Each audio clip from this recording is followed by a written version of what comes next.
जंगल safari है। नीचे एक जो मंदिर है, कहूँ कहीं आया वो हमें है मंदिर અમે એમ કહીએ કે આમાં હે મગર હે રાખલ બોર્ડ મારેલ હે એ કે દીપડાને ગમે ભૂટકી આગે આમાં વન્ય જીવ કાચબા મલક હે જો અહીંયા વहाँ હે અહીંયા હે કાચબામાં એક તો અહીંયા આવ્યો મને જોઈને વ્યૂ જોઉં તમે એક નંબર વ્યૂ આવે જો તળાવને એવી માન્યતા હે એવી શ્રદ્ધા હે જો અહીંયા કોઠિયા દાદા હે ને એ હવે જો દેખાણું હો હવે બે ઓલાયું હે एक बार फड़की मार दे चढ़ी जाए डायरेक्ट माथे। तो जय द्वारकाधीश बधाई मित्रों ने स्वागत है तमाम नवा व्लॉग ની અંદર। तो मित्रों આજે આપણે હે ને રખડવા જવાનું છે બૈડા બાજુ જવાનું છે રખડવા ત્યાં આપણે બધે કિલેશ્વર બધે જવાનું છે ગોપનાથ ને આમ બર ગોપનાથ એક લઈ લેવું આમ ફૂલ આજ આખો દી રખડવાનું છે તો તમે લોક જોતા રહેજો તમને ખૂબ મજા આવશે।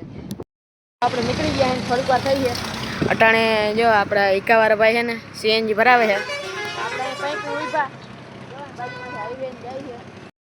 ઉભા હે ને ઓલા એકાવાળા ભાઈ તો હે ને સીએનજી ભરાવે છે સીએનજી ભરાવી લઈએ પછી આપણે હે ને ડાયરેક્ટ એકામ ચડીને નીકળી જવાનું છે ચાલો। હવે જો ઘુમલી ભૂકવા આવ્યા હે ને બધા ડુંગરું આવી ગયા ને આમાં જો થોડુંક માં જાય ઘુમલી ને આપણે રાજુભાઈ જો એટલે છે ઈકો જો પગથિયા આવી ગયા હે પગથિયા ચડી જાય એટલે ડાયરેક્ટ હે ને ઘુમલી માથે પૂગી જાય જો આપણે એટલા પગથિયા ચડી ગયા થાકી ગયા क्या गुंडा बनेगा रे तू हाँ वेठलो जो वहाँ है अब એટલા ચડીને અહીં આવી ગયા હે તો સાલા ये दुख का खत्म नहीं होता बे मंदिर પૂગી ગયા હે થોડુંક રહ્યો મંદિર ને આમ જો સામે ડુંગર ને કેમ છે હવે થોડાક પગથિયા હે મંદિર આવી ગયા ડાયરેક્ટ જો આપણે મંદિર પૂગી ગયા હે આ પ્રકારનું હે મંદિર ને મલક આપણે ઊંચા બહુ આવી ગયા જોતા કેટલા આપણે ઊંચા છે આપણે હે ને 500 અડધો પૂગી ગયા હે ને અહીંયા તો જો ઓથાર આવી જાય ને ગરમી થાય કોઈ અહીંયા હાવ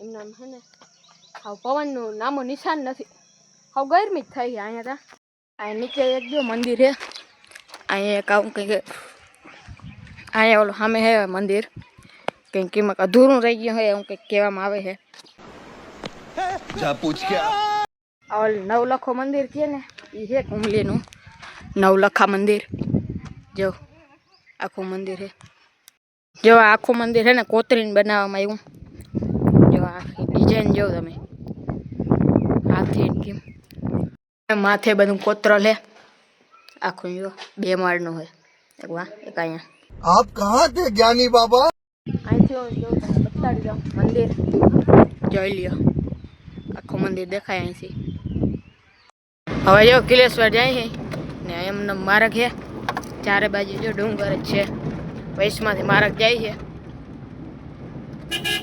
જો આમે જંગલ જેવું ઝાડી જો આમ આવી ગયો ઓલું ગેટ ત્યાં થઈને જવાનું છે જંગલ સફારી છે જો એમાં નસીબમાં હોય તો આમાં સિંહ ને દીપડા જોવા જડે આ ગેટ છે જો આ રાજુભાઈ ટિકિટ લેવા ગયા છે બોર્ડ મારેલ હે એ કે દીપડાને ગમે ભૂટકી આગે આમાં વન્ય જીવ અને કે તમે ધ્યાન રાખજો તો ક્યાં નાચો એ એમનામ હે ને ધીરે ધીરે જાય છે જો ચારે બાજુ જંગલ જ છે વચમાં માર્ગ નીકળે છે એડ્રેસ તો વસાર નેહડા આવી ગયો ભેંસો મંદિર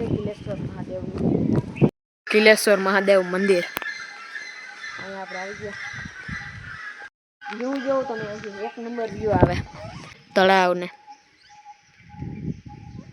કેમ વ્યૂ તમે પણ દર્શન કરી લ્યો કિલેશ્વર મહાદેવ તરાધાર આવ્યા હે જો આમાં એમ કહીએ કે આમાં હે ને મગર હે રાખલ મગર હોય કે ના હોય પણ કાચબા મલક હે જો અહીંયા વहाँ હે અહીંયા હે કાચબામાં મલક હે જો હાવ કાંઠે આવે કાચબા જો કેટલા કાચબા હે ચારે બાજુ એટલા કાચબા એક તો અહીંયા આવ્યો મને જોઈને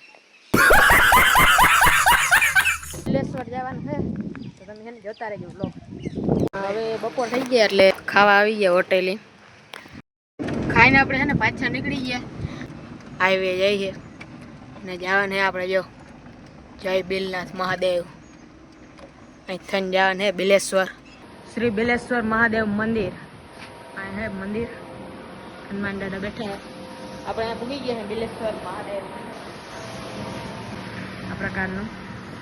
જો અહીં મંદિર છે. તો અહીંથી આખું મંદિર દેખાય છે છઠમાંથી. એવડું જબર મંદિર છે. તમે પણ દર્શન કરી લ્યો બિલેશ્વર મહાદેવ. અહીંયા છે ને એવી માન્યતા છે, એવી શ્રદ્ધા છે કે જો અહીંયા કોઠિયા દાદા છે ને, જો ત્યાં મીઠાની કોથરી પડી હોય એમાંથી એક થેલી આપણે અહીંયા રાખી દેવાની, અહીંયાથી લઈ આવી ને એક થેલી અહીંયા રાખી દેવાની ને અહીંયા જે પડી હોય ને એમાંથી એક લઈ જ લેવાની. ઘણા છે ને માનતા એ કરતા હોય અહીંયા મીઠું ચડાવવાની, પછી આમાં પડ્યું હોય ને એમાંથી લઈ લઈએ. અમે અહીંયાથી છે ને પાછા નીકળી ગયા અને હવે છે ને બીજી જગ્યાએ જાય છે. આજે આખો દી છે ને ફરવાનું છે. ઠાંજી ઘેરે જવાનું છે પાછું. कितने तेजस्वी लोग हैं हमारे पास, कितने शानदार विचार रखते हैं. जो सामे છે ગોપનાથ મહાદેવ, ત્યાં આપણે જવાનું છે ઉપર.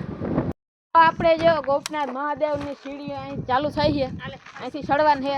તડકો જાવ તમે, આ 45 ડિગ્રીના તાપમાનમાં આપણે છે ને વરી સીડીઓ ચડવી જો હે. હા થકવી દીધા હો સીડીઓ. વાહ એટલી સીડીઓ ચડ્યા, ત્યાં તો ગરમી એવી થતી હતી. વરી અહીંથી ચડવાનું થાય. જો વાં ચડવાનું છે એટલે ચડીને દાદા છે ચટી પાકી જાય, થાકી જાય. હું ત્યાં જઈને ઠેઠું નિરાય પોરો ખાવો જો હે. क्या गुंडा बनेगा रे तू. પગ મલક ચડી ગયા વટાણી. થોડુંક રહ્યું હવે આથી ને ફટાફટ દોડીને ચડી જાય એટલે ત્યાં છે ને આરામથી પોરો ખાવાનો રહીએ. જો સીડીઓમાં અડધા સીડીઓ આમાં પગથિયાં પડી ગયા. એ હવે જો દેખાણું હો. હવે બે ઓલાયું છે, એકવાર ફડકી મારી દે ચડી જાય ડાયરેક્ટ માથે. તો થાય કે ભાઈ કે અહીંયા હેરકું પાણી પીને ત્યાં પોરો ખાઈ લે. હું जलवा है हमारा. જો હવે આપણે હે ને માથે ચડવા આવ્યા હે. હવે થોડુંક જ પીવાના, ગાડો બહુ ભારી આવ્યો એમ તો બેઠા જ રહી જાય. लेकिन ये साला कर क्या रहा है यहाँ पे. આપણે હે ને ગોપનાથ માથે ચડી ગયા હે. તમે પણ દર્શન કરી લ્યો ગોપનાથ મહાદેવ મંદિર. આપણે કેટલા ઉપર ચડ્યા ને હું તમને બતાવી દઉં. જો આ કેટલા હે ને તમને આ હે ને ઓછું લાગતું હોય પણ આ બહુ જાજુ છે. ઓલા પવન ચક્કી એવડા હોય ને પણ તો અહીંથી એ નીચા લાગે. વાં સામે મકાન છે ને ત્યાં હે ને થોડીક ભેહું છે પણ અહીંથી છે ને હાવ બકરા જેવી લાગે. જો વાં હે નહીં આટલા ઉપર આપણે આવી ગયા હે કે અહીંથી બધું છે ને હાવ હાવ એટલે હાવ છે ને હેઠું લાગે. તો હવે જો અહીંયા આપણે કોરોન ખાઈ લીધો છે ને નામી દર્શન થઈ ગયા ગોપનાથ મહાદેવના. તો આપણે પાછો છે ને પાણીની બોટલ ભરી લીધો છે. હવે ઉતારવામાં તો બહુ વાંધો ના આવે, ચડવાનું થોડું વધુ તો આમ થાકી જાય તો એ પાણીની બોટલ ભરી લીધો. વચમાં પીવા થાય તો ધીરે ધીરે નીકળી. જો અડધી સીડી ઉતરી ગયા છે. બહુ ઉતારવામાં તો જ્યારે થાક જ ના લાગે. એમને આપણે ખોરા પૈકી ઉતરી ગયા છે. આમના બેઠા મૂકી જાવ. પગા ચડવામાં છે ને બીજો કંઈ વાંધો નથી પણ જો આમાં ક્યાંક ક્યાંક તા જો પગા જ નથી. જો આ એંગલને બધું ભાંગી નાખ્યું, પગા જ થઈ રહ્યા હાવ ધૂળના થઈ ગયા ઢગલા. પછી એમાં થઈને જવું પડે. જો વાંથી પછી પગા છે પણ અહીંથી તો હાવ ખાલી. આમાં ધ્યાન બહુ રાખવું પડે. અહીંથી જો લઈ રહ્યા ને તો બસ ડાયરેક્ટ હેઠા જાય, કંઈ કરવું જ ના પડે, એમને હેઠે ભૂગી જાય. मतलब वो अलग ही लेवल का बंदा था. એટલે થોડુંક ધ્યાન રાખવું પડે ઉતરવામાં ચડવામાં બે ટાણે. ફાઇનલી મિત્રો આપણે નીચે આવી ગયા છે. સીડીઓ થાય છે એન્ડ અહીં સીડી પૂરી થઈ છે. અહીંથી જ આપણે ચાલુ થયા હતા ને અહીંથી પાછું પૂરું કર્યું. જો આ મંદિર છે. ભાઈ ક્યાંય બેઠા હતા સીડી ઉતરીને આવ્યા ને જો હવે છે ને ઈકો આવી ગયો છે. ઈકામ પાછા ચડી જાય પાછા પગાર છે ને બે જાય. હવે ઈકામ બેસી જાય ડાયરેક્ટ. હવે છે ને આખો દી આપણે રખડી ને પાછા જો આપણા હાઈવે ઉપર આવી ગયા છે ને આપણે રાજુભાઈ જો આખો દી છે ને આપણે છે ને બધા રખડાવ્યા છે. ઓલું કે નહીં હવે ઘરે જવું ગમતું નથી પણ તોય જવું પડે છે. क्या बात है सर, क्या बात है सर, क्या આખો દી બહુ રહી છે આવો આજના. તો મિત્રો આજના વ્લોગમાં એટલું જ. મળીએ કાલે નવા વ્લોગમાં. તો લાઈક કરી દેજો, શેર કરી દેજો અને સબસ્ક્રાઈબ કરતા જજો.